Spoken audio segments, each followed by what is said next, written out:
আল ফজর, ফজরের কসম। আল্লাহ তাআলা কসম করছেন সময়ের আলাদা আলাদা।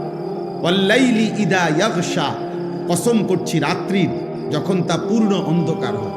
এই যে আল্লাহ বলছেন ওয়ান্নাহারি ইদা জাল্লাহা, কসম করছি দিনের যখন তা পূর্ণ আলোকিত হয়। এভাবে রাতের কসম করেছেন, দিনের কসম করেছেন, ফজরের কসম করেছেন, আসরের কসম করেছেন। ওয়ালায়ালিন আশরিন, 10 রাত্রির জিলহজ্জের আল্লাহ বলছেন কসম করছি। ওয়াদ্দুহা, সকালবেলার সূর্য যখন পূর্ণ আলোকিত হয়, ওই আলোকিত পূর্ণ সূর্যের ওয়াক্ত সময়ের কসম। ওয়াল্লাইলি ইদা সাজা, রাত্রি যখন পূর্ণ অন্ধকার হয় ওই সময়ের কসম। আল্লাহ তাআলা এইভাবে কখনো গভীর রাতের কসম, কখনো সন্ধ্যা রাতের কসম, কখনো ভোরের আলোর কসম, কখনো ফজরের ওয়াক্তের কসম, কখনো আসরের ওয়াক্তের কসম, কখনো 10 রাত্রির কসম। এভাবে আলাদা আলাদা সময়ের কসম করে আল্লাহ বলছে বান্দা সময় তোমার জীবনে প্রতি ঘন্টা মিনিট সেকেন্ড শতভাগ মূল্যবান, শতভাগ মূল্য। অ্যাম্বুলেন্সের পিছনে অনেক সময় লেখা থাকে, অনেক অ্যাম্বুলেন্সের পিছনে লেখা থাকে যেখানে প্রতিটি মুহূর্ত মূল্যবান। অর্থাৎ এই কারণে অ্যাম্বুলেন্স সর্বোচ্চ প্রায়োরিটি। রাস্তায় চলতে গেলে অ্যাম্বুলেন্সকে সর্বোচ্চ কি দেওয়া হয়? ছেড়ে দেওয়া হয়, যত জ্যাম হোক, যত ঝামেলা হোক। কারণ এখানে রুগীর প্রতি সেকেন্ড মূল্যবান। 1 সেকেন্ড দেরির কারণে রুগীটা মারা যাবে। এই জন্য যেখানে প্রতি মুহূর্ত মূল্য। আরবি কিতাব আছে, আরবি ভাষার প্রবাদ, আল ওয়াক্তু আনফাসুন লা তাউদু, সময় নিঃশ্বাসের মতো যার কখনো ফিরে আসে না। কোনো নিঃশ্বাস মানুষের আর ফিরে আসে না। এটা দ্বিতীয় নিঃশ্বাস, ওটা তৃতীয় নিঃশ্বাস, আগেরটা না। কোনো সেকেন্ড আর আসে না, এটা তো চলে যাওয়ার সেকেন্ড। ইমাম শাফিঈ রাহমাতুল্লাহ আলাইহি বলছেন যে আমাদের জীবনে আছে কি, যে ওয়াক্ত চলে গেছে সে তো চলেই গেছে, যে ওয়াক্ত আসবে সে তো আমি জানি না আমার জন্য আসবে কিনা। কাজেই সময় আমার কতটুকু, এই মুহূর্তটাই, প্রতি মুহূর্ত যেই মুহূর্তে আমি আছি এই মুহূর্তেই আমার সময়। কারণ আগামীর মুহূর্ত আমার জীবনে আসে না, নাই, তার তো কোনো নিশ্চয়তা নাই। পিছনের মুহূর্ত তো চলেই গেছে, তাকে তো আর ধরে আনার সুযোগ নেই। পিছনের কোনো মুহূর্ত আর আনা যাবে না। আগামীর কোনো মুহূর্তের নিশ্চয়তা আছে, তাহলে এই শুধু এখনই এটুকু সময়। পিন পয়েন্ট ধরলে তো আরো, মানুষের বর্তমান নাই বললেই চলে। প্রতি পিন পয়েন্ট মানে অর্থাৎ আপনি যদি একটা বল পেন, শীষ কলম যদি আপনি ধরেন, একটা ফোঁটা দিলেন আর একটা জায়গার মধ্যে আপনি ধরলেন, ধরলেই চিন্তা করেন এখানে ধরলে 1 সেকেন্ড যাইতেছে তো সে তো চলে যাচ্ছে, 1 সেকেন্ড আসতেছে তো সেটা তো আসতেছে। তো মেন বর্তমান মুহূর্তটা তো নাই বললেই চলে, আস্তে আস্তেই চলে যায়, আর না আসতে তো ভবিষ্যৎ থাকে না। এই জন্য হায়াত একদম অল্প, সময় একদম অল্প, বাস্তবতা ভাই।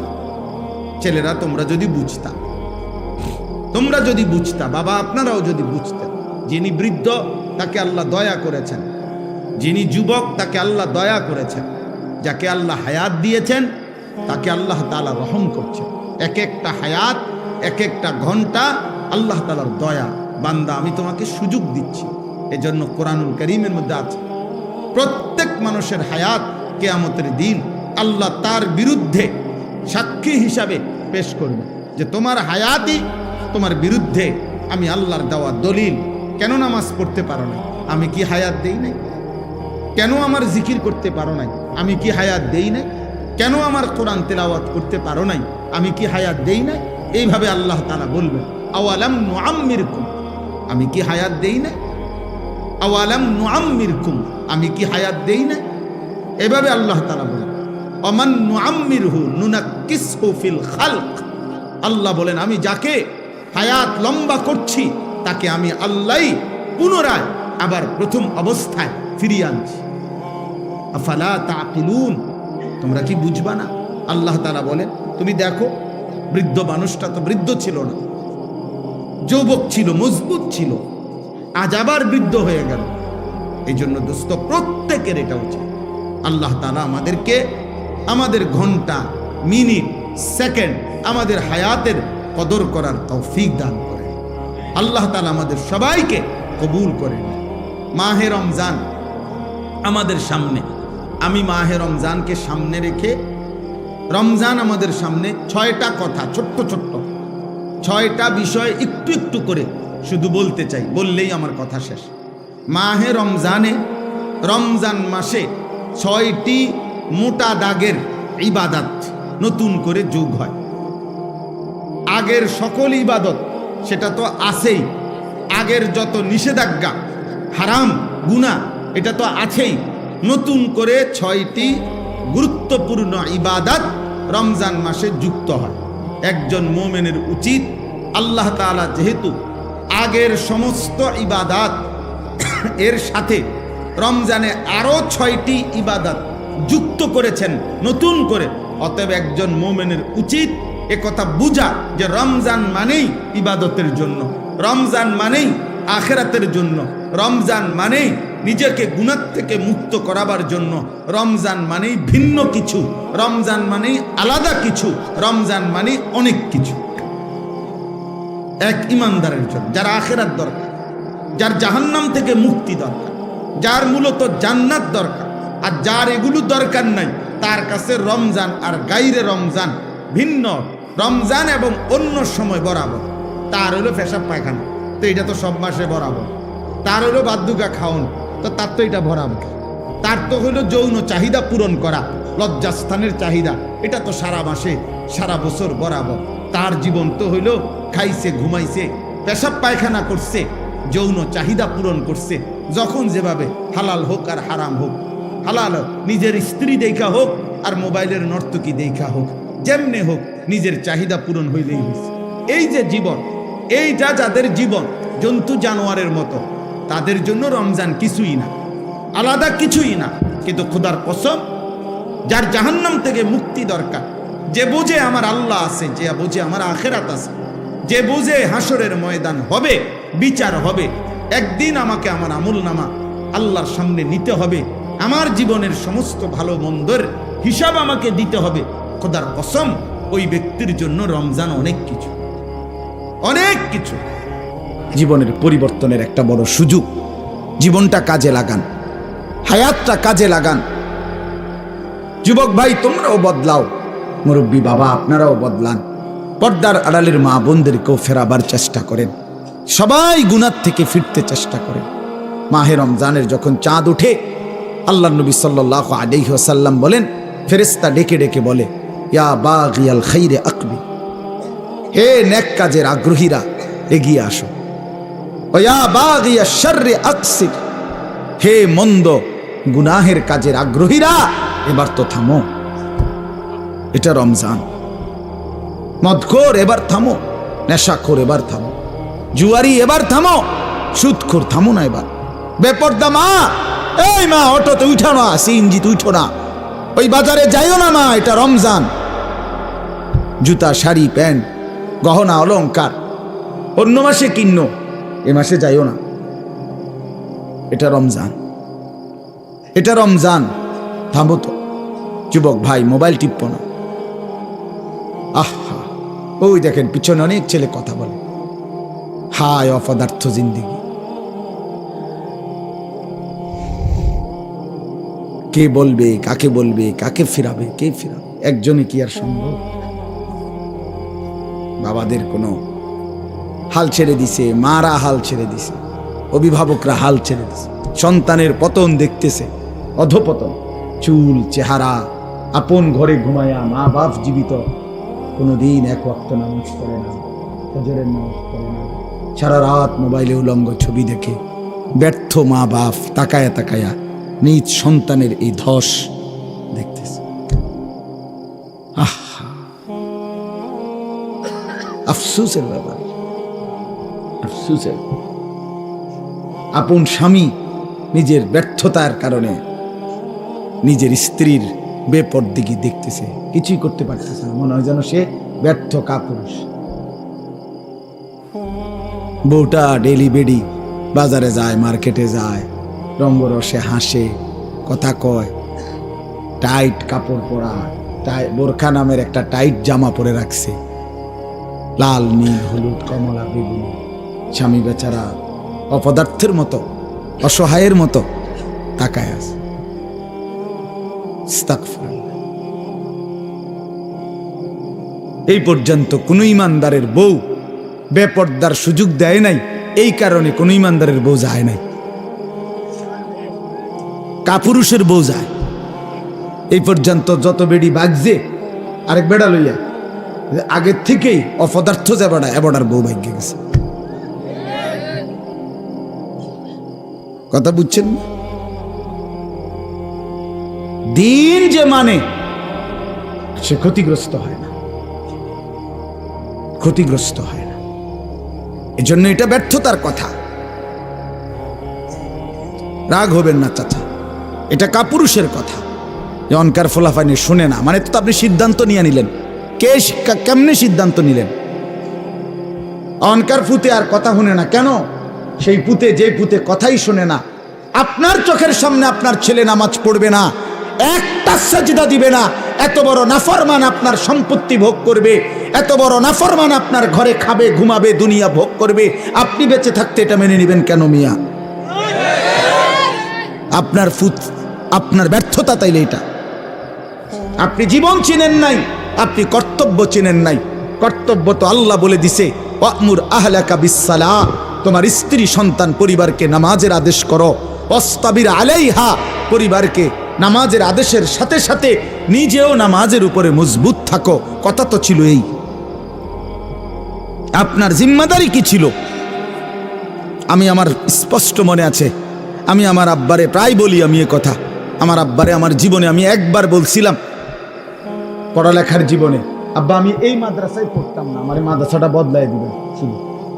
কসম খোদার, আমার আব্বা সাথে সাথে বলছে, বেটা পরের বেলা ভাতের লোকমা আমার ঘরে দিও না, এক লোকমা ভাত খাইবে না, সাবধান, বেরো। আমি যেখানে পড়তে দিছি এখানেই পড়তে হবে, নয়তো তোমার মতো করে কামাই করে ফরো, নইলে ঘাস কাটো, যাও। আমি কানতে কানতে চলে গেছি মাদ্রাসায়।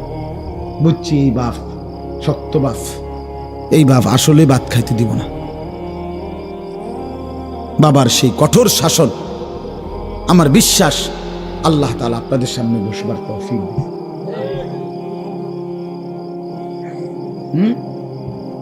আমার জীবনের সার্থকতা কি? আমার স্ত্রী সন্তান যদি ধ্বংস হয়ে যায়, সোফা দিয়ে আমি করব কি? খাট দিয়ে আমি করব কি? বিল্ডিং দিয়ে আমি করব কি? বলেন কি করব আমি? আমার জীবনটা কি? রাহিমাল্লাহু ওয়ালিদান আনা ওয়ালাদাহু আলা বিররি, নবী সাল্লাল্লাহু আলাইহি সাল্লাম বলেন, আল্লাহ তাআলা ওই মা বাবার উপরে দয়া করে যে তাদের সন্তানদেরকে নেক কাজে সাহায্য করে। নবী সাল্লাল্লাহু আলাইহি সাল্লাম বলেন, মা নাহালা ওয়ালিদুন ওয়ালাদাহু মিন নুহলিন মিন আদাবিন হাসান, কোন মা বাপ তাদের সন্তানকে সবচেয়ে বড় যা কিছু উপঢৌকন এই পৃথিবীতে দিয়ে যায়, সেটা কি? সবচেয়ে বড় কোনটা? নবীজি বলছে আদাবুন হাসান, উত্তম আখলাক, উত্তম দিন, উত্তম আদব। এটা যারা শিখিয়ে গেল তারাই তাদের সন্তানকে সর্বশ্রেষ্ঠ নিয়ামত দিয়ে গেল। রাসূলুল্লাহ সাল্লাল্লাহু আলাইহি ওয়াসাল্লাম বললেন, নবীজি বলছে, এক সাহাবী জিজ্ঞেস করছে, ইয়া রাসূলুল্লাহ মা হাক্কুল ওয়ালাদ, সন্তানের হক কি? আলাল ওয়ালিদ, পিতামাতার উপরে। নবীজি বলছেন, আন ইউহসিনা ইসমাহু ওয়া ইউহসিনা আদাবাহু।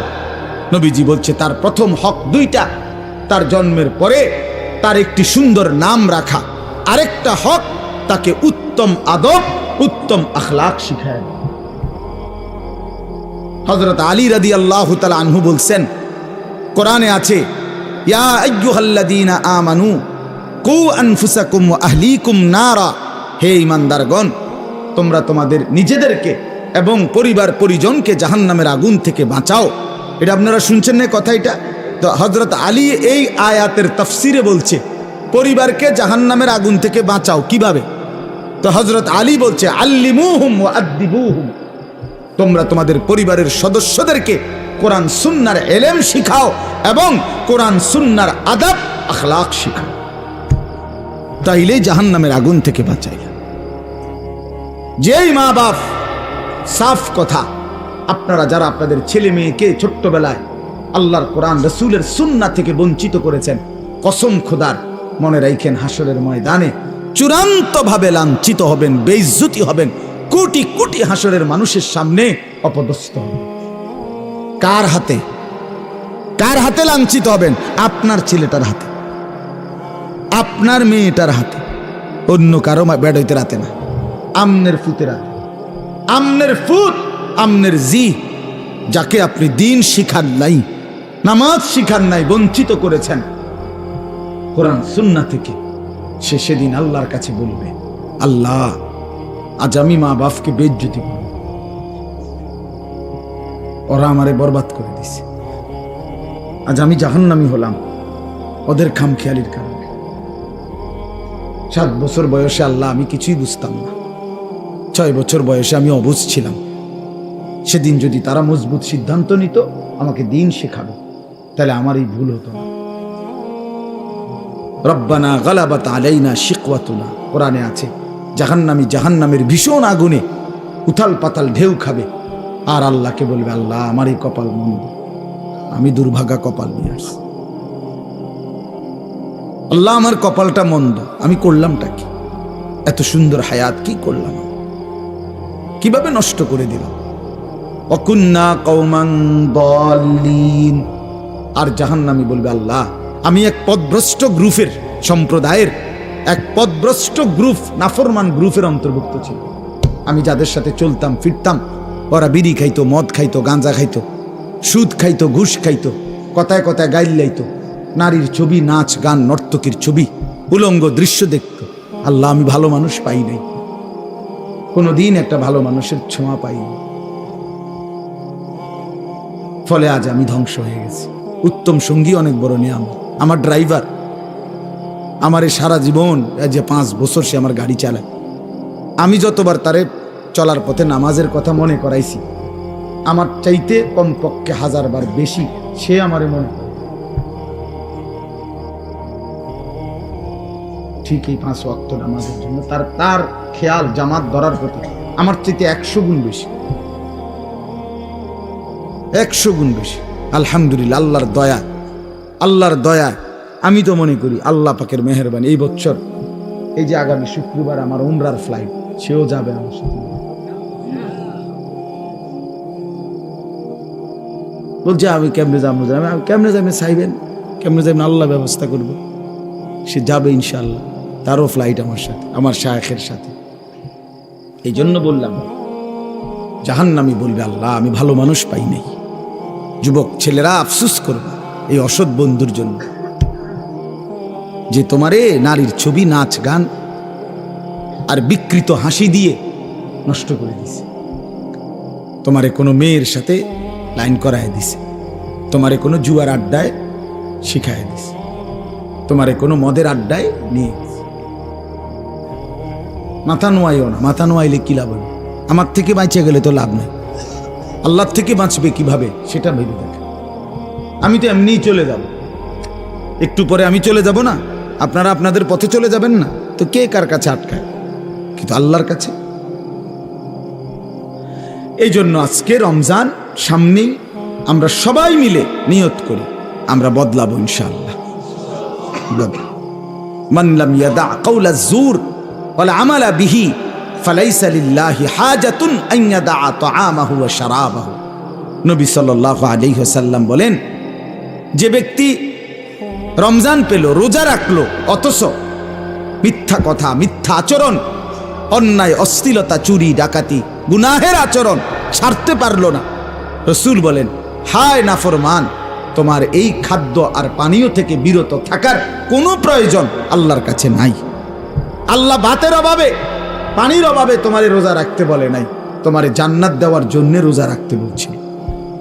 তোমারে বলছে লাআল্লাকুম তাত্তাকুন, তোমারে বলছে আমি মুত্তাকি বানাবো বান্দা তোকে, তোর ঈমান আমি নিলাম বান্দা। ইয়া আইয়ুহাল্লাযীনা আমানু, হে ঈমানদারগণ, মানে হলো বান্দা আমি তোমার ঈমান নিলাম, এবার আমি তোমাকে তাকওয়া দেব, লাআল্লাকুম তাত্তাকুন। তাইলে মাঝখানে একটা মাস সময় নিলাম, ঈমান তোমার গ্রহণ করলাম, তাকওয়া তোমাকে দেব। ঈমান আর তাকওয়া হবে, তোমার ঠিকানা হবে সরাসরি জান্নাত। যে মুত্তাকি সে জান্নাত, যে মুত্তাকি সে কি? উইদ্দাত লিল মুত্তাকিন। আল্লাহ বলছে জান্নাত বানানোই হয়েছে মুত্তাকিদের জন্য। আল্লাহ বলে আমি একটা মাস সময় নিলাম, 30টা দিন বান্দা গুনাহ ছেড়ে দাও, আমার ইবাদতে ডুবে যাও, লেগে যাও। 30 দিনের মাথায় আমি তোমারে মুত্তাকি বানাবো, জান্নাতি বানাবো। ঈমান তোমার পাসপোর্ট, তাকওয়া তোমার ভিসা। পাসপোর্ট নিলাম রোজার আগে, ঈমান নিলাম একটা মাস রোজার মাস, গুনাহ থেকে বাঁচবা, ইবাদতে লাগবা। 30 দিনের মাথায় আমি আল্লাহ ঈমানের পাসপোর্টে তাকওয়ার ভিসা লাগায় দেব, জান্নাতের ফ্লাইটে উঠায় দেব। ঈদের দিন ফ্লাইট। ফ্লাইট কোন দিন? ঈদের দিন। ঈদের দিন ফ্লাইট, 1 মাসে ফ্লাইট, 1 মাসে 31 দিন যাব না, হয় 30, নয় বার লাগলে 29, মাগার 31 লাগবে না। 31 রোদ হোক বৃষ্টি হোক, শীত হোক গরম হোক, ফ্লাইট কোন দিন? ঈদের দিন, জান্নাতের ফ্লাইট। হাদিসে আছে ঈদের দিন আল্লাহর নেয়ামত প্রাপ্ত জান্নাতি বান্দা রোজাদার যখন আল্লাহর ইবাদত ঈদের নামাজ পড়ে, তো ফেরেশতারা ডেকে বলে, যাও আল্লাহর বান্দা, খুশি খুশি যাও, কাদ গাফারাল্লাহু লাকুম, আল্লাহ তোমাকে পুরা মাফ করে দিয়েছে, যাও খুশি খুশি। ফারজিউ রাশিদিনা ইলা রিহালি, যার যার ঘরে খুশি খুশি দিলে সন্তুষ্ট চিত্তে ফিরে যাও, যাও রেডি হও জান্নাতের জন্য, প্রস্তুতি নাও। এজন্য ইনশাআল্লাহ রমজানকে কাজে লাগাও। ঠিক আছে ইনশাআল্লাহ? বলেন ইনশাআল্লাহ। দেখেন আল্লাহ স্পষ্ট বলছে 5টা আয়াতে, কোরআনুল কারীমের সূরা বাকারার 183 নম্বর আয়াত থেকে 187, 5টি আয়াতে রোজার কথা, রমজানের কথা বিস্তারিত বলছে। বলে আল্লাহ লাস্ট বলছে, কাযালিকা ইউবায়্যিনুল্লাহু আয়াতিহি লিন-নাস। আল্লাহ বলে, বন্ধু আমি এভাবেই পরিষ্কার করে আমার বান্দাদের জন্য আমার আয়াত, আমার বিধান, আমার কথা স্পষ্ট করে বলে দিলাম, লাআল্লাহুম ইয়াত্তাকুন, যেন সকলেই মুত্তাকি হতে পারে, জান্নাতি হতে পারে। এটা হলো 187 নম্বর আয়াত। কথা শেষ করছে কথা আল্লাহ বলছে। আল্লাহ বলছে বান্দা আমি সবচেয়ে কমাইছি, সবচেয়ে সহজ করছি, সবচেয়ে ছোট করে আনছি রোজা, শুধু তোমাদের জন্য। আখিরি নবীর উম্মত তোমরা, আমার আখিরি বন্ধুর উম্মত, তোমাদের জন্য আমি সবচেয়ে সহজ করছি রোজা। রোজা পূর্ববর্তী জাতির, যারা পূর্ববর্তী জাতি, তাদের রোজার নিয়ম কানুন, রোজা ছিল সবার, কিন্তু নিয়ম কানুনের মধ্যে বিপরীত ছিল। বিশেষ করে আমাদের নবী সাল্লাল্লাহু আলাইহি সাল্লামের সাহাবায়ে কেরামের আমলে তাফসীরে আছে স্পষ্ট, ওলামায়ে কেরাম জানে, যখন রোজা ফরজ হয়েছে, মজার কথা শুনেন, যখন রোজা শুরু হয়েছে সাহাবীদের জামানায়, তখন রোজা কেমনে রাখত? নিয়ম ছিল সন্ধ্যাবেলায় ইফতার করার পরে, ইফতার করে না সূর্য ডুবলে, তো এই সময় ইফতার করার পরে এই বাকি যে রাতটা, এই রাতে যতক্ষণ সজাগ থাকবে প্রথম, এতক্ষণই খানা দানা, স্ত্রী মিলন এগুলো করতে পারবে। কিন্তু যদি ঘুমাইয়া যায় 10 মিনিটের লাগেও, 1 মিনিটের লাগেও, শুইয়া লাইলে চোখ বন্ধ, ঘুমা এসে গেলে পরের দিনের রোজা শুরু। হ্যাঁ, এটাই বিধান। নবীজির জামানায়, সাহাবীদের জামানায় প্রথম শুরু হয়েছিল এভাবে, রোজার বিধান ছিল এভাবে। এরপরে ঘুমের থেকে উঠা আর খানার সিস্টেম নেই।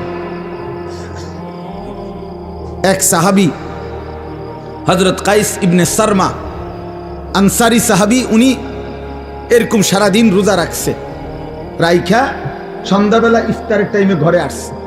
স্ত্রীকে বলছে, ইফতার কিছু আছে কি?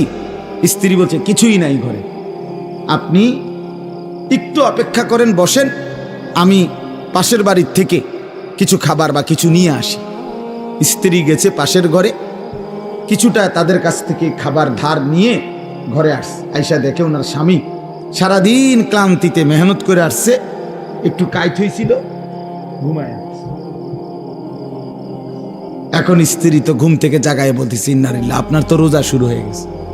বলছে, হ্যাঁ, আমি আর কি করবো এখন, তার কিছুই খাইতে পারে না। তো আজকের সারাদিন উপাস, সারা রাত উপাস, পরের দিন দুপুরবেলা এই সাহাবী বেহুশ হয়ে গেছে, আর উঠতে পারতেছে না। কেন? লাগাতার এই কষ্ট। কথা বুঝছেন কিনা? এখান দিয়ে 12, হেন দিয়ে 12, 24 ঘন্টা, আরো ওহেন দিয়ে ধরেন আপনি 6-7 ঘন্টা, প্রায় 30-32 ঘন্টা পরে উনি কি হয়ে গেছে? বেহুশ হয়ে গেছে। নবী সাল্লাল্লাহু আলাইহি ওয়াসাল্লামের কাছে জানানো হয়েছে। আরেক সাহাবী রাত্রিবেলা ঘুম থেকে উঠে বেখেয়ালে ওনার স্ত্রীর সাথে মিলিত হয়েছে। তো ওনারও বড় ক্ষতি হইল, কারণ রোজা তো শুরু হয়ে গেছে। এই দুইজনের দুই বিষয়ের কারণে আল্লাহ তাআলা বলছেন, বন্ধু ঠিক আছে, চলেন আরো কম, আপনাকে যে আমি ভালোবাসি। আল্লাহ বলছেন, বন্ধু আপনাকে যে খুব পছন্দ করি, আপনার উম্মত তো আপনাকে ভালোবাসলে আপনার সাথে যা কিছু সব কিছুকেই আমি ভালোবাসি। আপনার উম্মতকেও ভালোবাসি, আপনার গায়ের চাদরকে ভালোবাসি, আপনার গায়ের কম্বলকেও ভালোবাসি। কোরআনে আছে, ইয়া আইয়ুহাল মুজাম্মিল ইয়া আইয়ুহাল মুদ্দাসসির। নবীজি কখনো চাদর গায়ে দিছেন, আল্লাহ বলছে হে চাদর পরা নবী। নবীজি কম্বল গায়ে দিছেন, তা আল্লাহ বলছে হে কম্বল পরা বন্ধু আমার। তার মানে কি? এটা কেমন মায়ের কথা? এই রুমালওয়ালা ভাই, আমরা বলি না এটা? আল্লাহ যেন বলছে, বন্ধু আপনার সাথে যা লাগে সব আমার কাছে প্রিয় হয়। চাদরও দামি, কম্বলও দামি। আয় হায়, যদি চাদর দামি হয়, কম্বলও দামি হয় নবীর সাথে, আপনি আমি লাগলে কি পরিমাণ দামি হব? তাহলে কেন দাড়ি কাটেন? দাড়ি কাটেন কেন বাপ? কাইটেন, এটা অভদ্রতা, অসুন্দর। পৃথিবীর কোনো গবেষক, দার্শনিক, পণ্ডিত, বুদ্ধিজীবী, কাফের, মুশরিক, বেঈমান, ইহুদি, খ্রিস্টান, নাস্তিক, মুরতাদ, হিন্দু, বৌদ্ধ, পৃথিবীর কেউ, কোনো গবেষক, আমি চ্যালেঞ্জ করলাম, কোনো বুদ্ধিজীবী, কাফেরও আজ পর্যন্ত গবেষণা করে প্রমাণ করতে পারে নাই যে দাড়িওয়ালা চেহারার চাইতে শেবওয়ালা দাড়িবিহীন চেহারা সুন্দর, হ্যান্ডসাম। এটা কি যুক্তিতে, কি গবেষণাতে, কোন মেশিনে ধরা খাইছে? এটা কথা বোঝেন নাই আমনে কদ্দুর জানলে আমারে কদ্দুর দেখাইয়েন, এরপরে প্রমাণ যদি করতে পারেন তো জেনে আমার বিচার করণ দরকার, আমি হেনে যাবো বিচারে লেগে। দাড়িবিহীন চেহারার চাইতে দাড়িওয়ালা চেহারা লক্ষ কোটি গুণ বেশি সুন্দর, তুলনাই হয় না বেটা। এ তো কাপুরুষের চেহারা বেটা, যে নিজের দেহকে বিকৃত করে, নিজের শরীর চেহারাকে যে বিকৃত করে দেয়, তার হিম্মত কোথায়? সাহস কোথায়? তার পৌরুষ কোথায়? বীরত্ব কোথায়? নিজের চেহারাকে যে বিকৃত করে, নিজের চেহারা নিয়ে যে নিজে লজ্জিত, তো তারই ইজ্জত দিব কে? তারই সম্মান দিবে কে? নিয়ে আল্লাহ আমাদেরকে মাফ করে দেন। তো আল্লাহ তাআলা বললেন, তো এই দুই সাহাবী, দুইটা ঘটনা ঘটলো। আল্লাহ তাআলা বললেন, বন্ধু চলেন সহজ করে দিই, আরো সহজ করে। কুলু ওয়াশরাবু, এই যে দেখেন, উহিল্লা লাকুম লাইলাতাস সিয়ামির রাফাসু ইলা নিসাইকুম। আল্লাহ বলে, এখন থেকে বন্ধু আপনি আপনার উম্মতকে বলেন, প্রত্যেকটা ইমানদার পুরুষ রোজাদারের জন্য সন্ধ্যা সূর্যাস্তের পরে রাত সুবহে সাদিক পর্যন্ত পুরা রাত এবার আর কোনো ঘুম যাক বা না যাক, কোনো নিষেধাজ্ঞা আর নাই। সে তার স্ত্রীর সাথে মিলিত হওয়া, স্ত্রীর সাথে থাকা তার জন্য পুরাপুরি বৈধ করা হলো। হুন্না লিবাসুন লাকুম ওয়া আনতুম লিবাসুল লাহুন্না। স্ত্রী তো স্বামীর পোশাক, স্বামী তো স্ত্রীর পোশাক। একজন আরেকজনের সাথে মিলে মিশে থাকবে, এটাই তো ইনসাফ, এটাই তো আল্লাহর চাওয়া। স্বামী যদি স্ত্রীর কাছে আপনার আকর্ষণীয় না হয়, স্ত্রী যদি স্বামীর কাছে আকর্ষণীয় না হয়, বেডিও যদি বাইরের বেড হইতে লাগে আগ্রহী, এবারও যদি বাইরের বেড হইতে লাগে আগ্রহী, তো এই দুই অপদার্থ কি এর স্বামী স্ত্রী? ডিফেলাস টিকে না কি রে বেটা? তুই বেটা, তোমার বউ আছে ঘরে, তুমি রং সব মানুষের বেডি বেও খুব কোথাকার, তোমার তো রোদে টাঙ্গাই তুমি দরকার। যে মহিলা তার স্বামী আছে, সে পর পুরুষের প্রতি আসক্ত। এখান থেকে মুরাদনগর যাবে, এক জোড়া জুতা কিন্তু এগুলি সিএনজি আইয়া হরন দিতে আছে আধা ঘন্টা ধরে, এগুলি রেডি।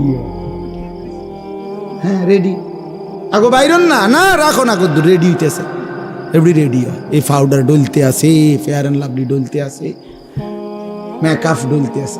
আরে বোন, আহারে মা, কারে দেখাইবা এই রঙ্গরসের যৌবন, এই গহনা, এই অলংকার, এই প্রসাদনী কাকে দেখাইবা?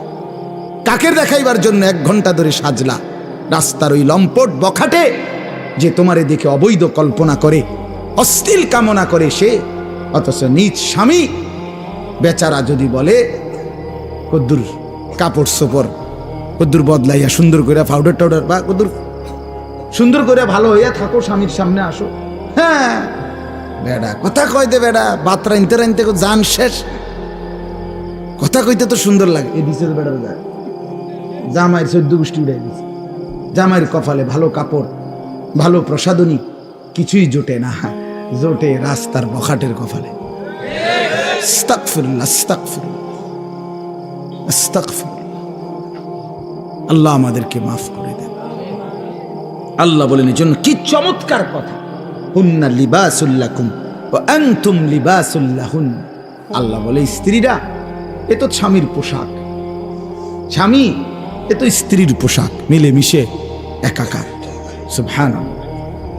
এরপরে আল্লাহ বলেন আলিমাল্লাহু আন্নাকুম কুনতুম তাখতানুনা আনফুসাকুম ফাতাবা আলাইকুম ওয়া আফা আনকুম। আমি জানি তোমাদের কেউ রাত গভীরে স্ত্রীর সাথে মেলামেশা করে ফেলেছো, ভুল হয়ে গেছে, ঠিক আছে আমি তওবা করো, আমি মাফ করে দিলাম। ফালআনা বাশিরুহুন্না ওয়াবতাগু মা কাতাবাল্লাহু লাকুম। এখন আমি তোমাদের জন্য অনুমতি দিয়ে দিলাম, এখন হালাল করে দিলাম, বৈধ করে দিলাম, তোমরা আমার সিদ্ধান্ত হুকুম তালাশ করো, অর্থাৎ এখন তোমাদের জন্য অনুমতি দেওয়া হল। এরপরে আল্লাহ বলেন ওই আরেক সাহাবীর ঘটনা রয়েছে না, বড়া যে কি হয়ে গেছে, তো আল্লাহ বলছে ওয়াকুলু ওয়াশরাবু, এবং সাথে সাথে খাও পান করো, হাত্তা ইয়াতাবায়্যানা লাকুমুল খাইতুল আবিয়াদু মিনাল খাইতিল আসওয়াদি মিনাল ফজর, একেবারে সাদা সুতা কালো সুতা থেকে আলাদা করা পর্যন্ত খাও পান করো। তার মানে রাত্রির কালো রেখা থেকে যখন সুবহে সাদিকের সাদা নতুন রেখা আসে, দাগ আসে, রেখা সাদা রেখা, ওই পর্যন্ত খাইতে থাকো। সুম্মা আতিম্মুস সিয়ামা ইলাল লাইল, এবং এরপরে সন্ধ্যা পর্যন্ত, সূর্য অস্ত পর্যন্ত, ওই সুবহে সাদিক থেকে সন্ধ্যা পর্যন্ত রোজাটা পূর্ণ করো। আল্লাহ বলেন ওয়ালা তুবাশিরুহুন্না ওয়া আনতুম আকিফুনা ফিল মাসাজিদ। আর শুনো, তবে যদি রমজানের শেষ দশকে ইতিকাফ করো আল্লাহর ঘরে, তাইলে আর স্ত্রীর সাথে যে কোনো রকমের রাতে দিনে কোনো রকমের মেলামেশা আর নিষিদ্ধ করে দেওয়া হবে। আল্লাহ বলেন এতগুলো কথা যা বললাম তিলকা হুদুদুল্লাহ, এগুলো আমি আল্লাহ তাআলার বিধি নিষেধের সীমারেখা, ফালা তাকরাবুহা, আমার বিধি নিষেধের লঙ্ঘন করে আমার নাফরমানির কাছে যেও না। কাযালিকা ইউবায়্যিনুল্লাহু আয়াতিহি, আল্লাহ বলেন এভাবে আমি পরিষ্কার করে তোমাদের কাছে সব বলে দিলাম, লাআল্লাহুম ইয়াত্তাকুন, যেন বাস্তবিক অর্থে মুত্তাকি হতে পারো, জান্নাতি হতে পারো। এজন্য বাপ আমাদের জন্য আল্লাহ তাআলা সবচেয়ে সহজ করে দিয়েছেন রমজান, অনেক কমাই আনছেন। কোরআনে আছে ইউরিদুল্লাহু বিকুমুল ইউসরা ওয়ালা ইউরিদু বিকুমুল উসর। আল্লাহ বলেন আমি তোমাদেরকে সহজ করতে চাই, কঠিন করতে চাই না। অতএব আমাদের জন্য আল্লাহই সহজ করেছেন, সহজ করেছেন আমাদের জন্য সুবহে সাদিক থেকে সূর্যাস্ত পর্যন্ত খাদ্য পানীয় স্ত্রী মিলন থেকে বিরত থাকতে বলছেন, আর সারা বছরের মতো চলমান গুনাহ বাঁচতে বলছেন, ইবাদতে লেগে থাকতে বলছেন। তাইলে অতিরিক্ত আহামরি খুব কঠিন কোনো বোঝা আমাদেরকে চাপায় দিছেন। রমজান মানে কি 50 কেজি চালের বস্তা কান্দে লইয়া দাঁড়ায় থাকা, রোজা মানে কি সিমেন্টের বস্তা একটা লইয়া খাড়ায় থাকুন নাকি? তাহলে এখানে কঠিন কি? এটুকু রোজা যদি আমরা পালন করতে না পারি, এত বড় সুযোগ, জান্নাতের দরজা খোলা, জাহান্নামের দরজা বন্ধ, রহমতের দুয়ার খোলা, শয়তানকে শেকলে বন্দী। আল্লাহর নবী বলছে একটা নফল একটা ফরজের সমান, একটা ফরজ 70টা ফরজের সমান। শুরুটা রহমত, মধ্যখানটা মাগফিরাত, শেষটা নাজাত। এক একটা নেকি বাড়তে বাড়তে আল্লাহ তাআলা নিজের হাতে নেকি ফেরেশতাকে দিয়ে না লিখিয়ে নিজে লেখেন। এত কথা, এত কথা, এত কথা, এত ফজিলত, এত কিছু নবীজি বললেন আমার বাপ আমার ভাই। এরপরেও যে ব্যক্তি রমজানের কদর করলো না, তার উপরে আল্লাহর লানত, ফেরেশতার লানত, মুহাম্মাদুর রাসূলুল্লাহর লানত। তোর উপরে খোদার গজব পড়ুক, তোর উপরে খোদার লানত পড়ুক। হ্যাঁ, এটা আমি বলি নাই, এটা জিব্রাইল বলে গেছে নবীকে। কি জিব্রাইল বলছে নবীজির কাছে রমজানের লাস্টে আইয়া বলছে, নবী এত বড় রমজান, আপনার এত কাকুতি মিনতি, আপনার এতগুলো ফজিলতের কথা শোনার পরেও আপনার যেই নাফরমান উম্মত রমজানকে কদর করলো না, তার উপরে আল্লাহর লানত, আমি জিব্রাইলের লানত, ফেরেশতার লানত। নবী বলছে আমিন। হ্যাঁ জিব্রাইল, আমি তো বদদুয়া দিতে চাচ্ছিলাম না, আমি অভিশাপ দিতে চাচ্ছিলাম না, কিন্তু আজকে আমি রাসূলও আর সহ্য করতে পারলাম না এমন নাফরমান উম্মতের উপরে আমি মুহাম্মাদেরও লানত। আমিন, আমিও মেনে নিলাম। যা যা বেঈমান, যা তুই মোবাইলে টিপ, যা তুই নারী নিয়েই থাক, তুই সুদের আড্ডা, ঘুষের আড্ডা, যা তুই বিড়ির আড্ডাতেই থাক, যা, ঠিক আছে, তুই জীবন এভাবেই শেষ কর, যা না ফরমান, ঠিক আছে। দুনিয়াই তো ভোগ করবি না, তো 60 বছর 70 বছর। এরপরে আবু জেহেল দুনিয়াতে মাটির উপরে মাতবরি করছে কতদিন, মাটির নিচে পড়ে আছে আজ কতদিন? এই মিয়া বলেন না কেন? ফেরাউন মাটির উপরে ছিল কতদিন, আজ মাটির নিচে কতদিন? নমরুদ মাটির উপরে ছিল কতদিন, মাটির নিচে কতদিন? নূহ আলাইহিস সালামের উম্মত মাটির উপরে অহংকার করছে কতদিন, মাটির নিচে পড়ে আছে আজ কতদিন? এজন্য এটা হিসাব করেন, ভাবতে শিখেন।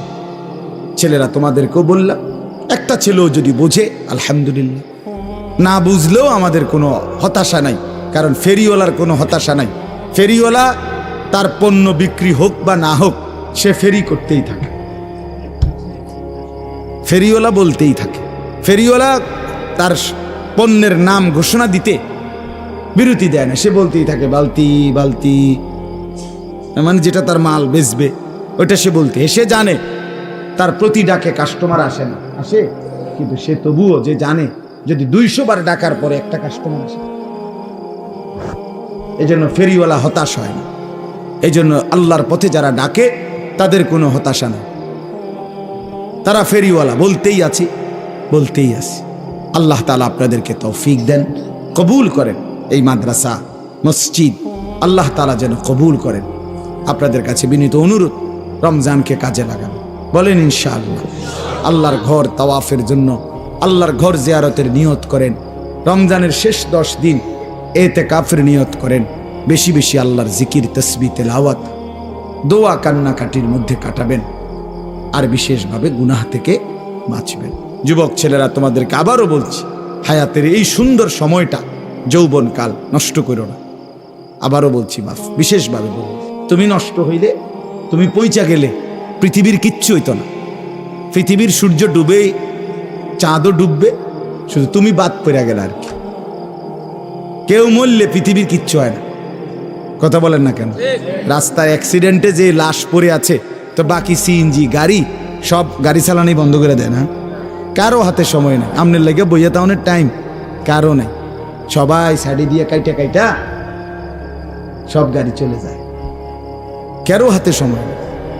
এই জন্য বন্ধু, কারো মৃত্যুতেই যেখানে কারো হাতে সময় নাই, তো তুমি আর আমি নষ্ট হয়ে গেলে কার হাতে সময় আছে? কার হাতে সময়? নিজের জীবনটাই নিজে নষ্ট করে দিলাম, নিজের বরবাদি নিজে করলাম। এজন্য শেষ পর্যন্ত কবরে আমি একাই, হাসরে আমি একাই, ফুলসেরাতে আমি একাই। কাজেই আমার বুঝ আমাকেই করতে হবে। আল্লাহ আমাদেরকে তৌফিক দেন।